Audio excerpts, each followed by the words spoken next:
Again, I'm here with Conrado, our head Muay Thai instructor. The very basic thing, the very first thing we talk to students about, and that's how you stand. Yeah. So if somebody walks up to you on the street, it obviously depends on where in the time of day. But generally speaking, if you didn't know me and I walked up to you on the street right now and I had any bad intentions, you're standing, for me, the thug, you're standing absolute perfect stance right now because your feet are together, not so much together, but they're square. So you're off. So if I jumped on you right now, you're off balance. Number two, you're an experienced professional fighter, but if I'm here like this and your arms are down, I bet I can hit your face before you can stop me. And if I'm with somebody else, I have a buddy and that guy's behind you, with this stance, it's very difficult to turn around, so turn around, look behind you. Very awkward to do that, particularly if your feet together. Okay, so what we want students to do is learn that there's a ready stance and a defensive stance. And the ready stance is, if we're standing like this, the first thing I want to do is step back so that my hip is at a 45-degree angle to the attacker's hips. Okay, so now I have a little bit more balance. So this, my feet are shoulder width apart.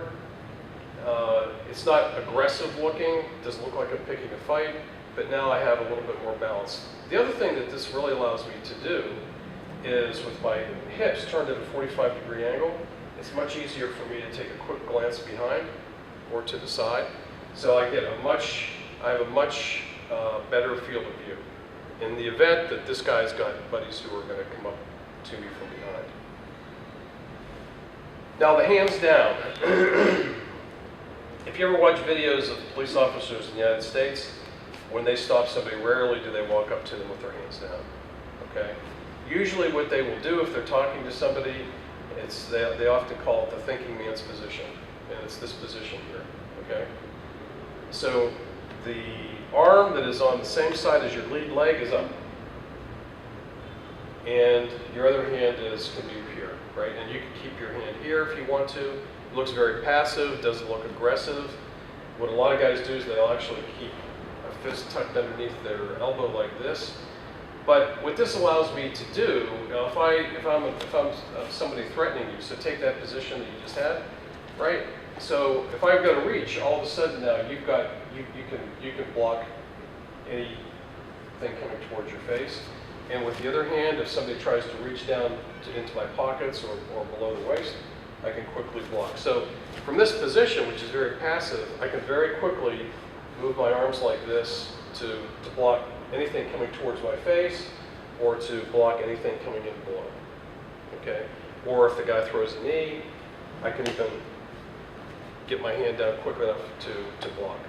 So this is what we teach the students. If somebody, total stranger, particularly if it's at night, not a lot of people around, in a parking garage, don't stand here like this. You're just asking for trouble. You're not asking for anything like being in this position, except you're much more ready to defend yourself. Okay? Now once it becomes obvious that you're a threat, I'm not just going to stand here like this. Now I am going to take a defensive position that looks a lot more aggressive. And all I'm going to do is transition from this. I'm going to take a slightly wider step, and I'm going to put both hands out. The key here is I want to keep my arm, the angle here, at greater than 90 degrees. Because my arm is much stronger here than it is here. So if you go ahead and try to collapse my arm, and just push my hand, right? I have a lot of strength as long as I'm outside the 90 degrees here. If I'm here, right, you can collapse my arm very easily with much less effort. So the key is to keep my arms, at least one of them, preferably both, extended beyond the sort of forearm to upper arm angle should be greater than 90 degrees. It's called outside 90. The other thing is, I want to keep my fingers extended because actually my arms are stronger with my fingers extended. Okay, when my fingers are extended, it causes all the muscles in my forearm to tense up. And that gives me additional rigidity in my arm here, okay? So from this position, so we start in this position, and then we very quickly transition into this defensive position. And from here, I can now do almost anything, right? I'm now ready to begin executing any of the various self-defense techniques that we learn in the class. From that position, you're more or less ready to, you can deal with a knife attack, a punch, a tackle, whatever's coming at you. At least in that position, you have the beginnings of the ability to defend yourself. Okay? Thank you. All right.